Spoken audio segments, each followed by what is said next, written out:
Shalom saudara yang terkasih dalam nama Tuhan kita Yesus Kristus. Ada ayat firman yang saya ingin berbagi tentang kedahsyatan Tuhan. Dalam Injil Yohanes pasal 1 ayatnya yang ke-12 firman Tuhan berkata, tetapi semua orang yang menerimanya diberinya kuasa supaya menjadi anak-anak Allah, yaitu mereka yang percaya dalam namanya. Saudara yang terkasih, ketika kita percaya dalam nama Yesus, ada kekuatan yang luar biasa. Hari ini begitu banyak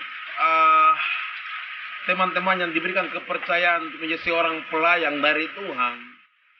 Ketika mengandalkan nama Tuhan, ketika percaya dengan nama Tuhan, ada kuasa yang luar biasa. Tetapi saudara, kondisi sekarang, firman Tuhan berkata dalam Yohanes 10:10, pencuri itu datang mencuri, membunuh, dan membinasakan.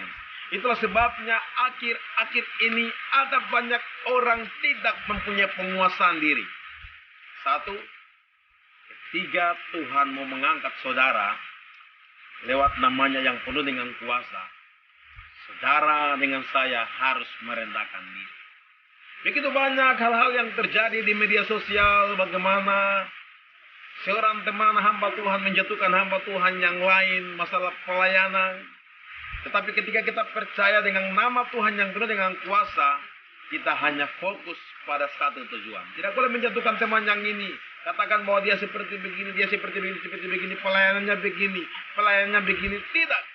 Kita tidak layak menghakimi satu sama yang lain. Yang satu, kita tahu kita sebagai alat. Ketika kita percaya dalam namanya, maka dia akan memberikan kuasa kepada saya dan saudara. Saya melihat bagaimana kondisi dan situasi yang terjadi di media sosial, sehingga ada banyak hamba-hamba Tuhan menjatuhkan Pastor Philip Mantova. Tetapi saya melihat begitu baiknya Koko Philip tidak pernah benci dan tidak pernah membalas. Karena dia percaya ketika dia merendahkan diri, Tuhan memberikan perkara-perkara supranatural yang luar biasa. Itulah sebabnya firman Tuhan berkata, peganglah apa yang ada padamu, sehingga tidak seorang pun merampas mahkota itu. Hari ini kalau Tuhan sudah mengambil saudara untuk memberikan kepercayaan kepada saudara, dari kota ke kota, ke kota dan ke kota, untuk bersaksi tentang nama Tuhan, belajarlah merendahkan diri.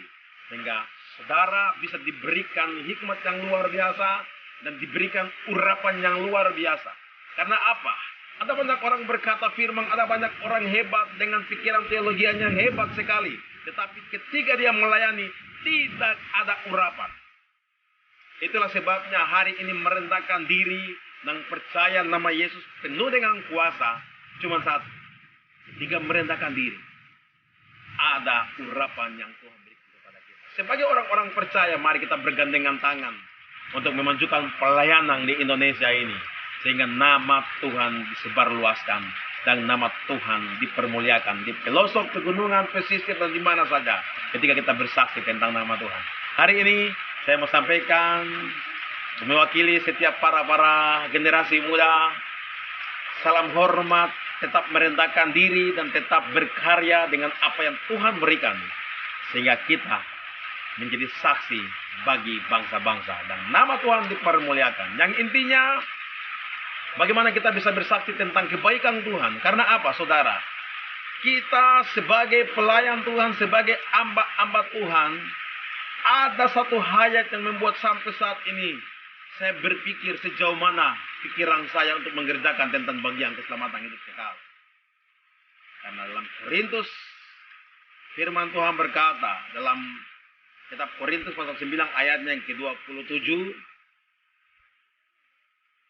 aku melatih tubuhku dan menguasainya seluruhnya, supaya ketika aku memberitakan Injil kepada orang lain, jangan-jangan aku sendirian ditolak. Itulah sebabnya maju kena, mundur kena, tetap mempertahankan Kristus, sehingga waktu Tuhan tiba, saudara dengan saya sudah diberikan tempat yang luar biasa dari Tuhan.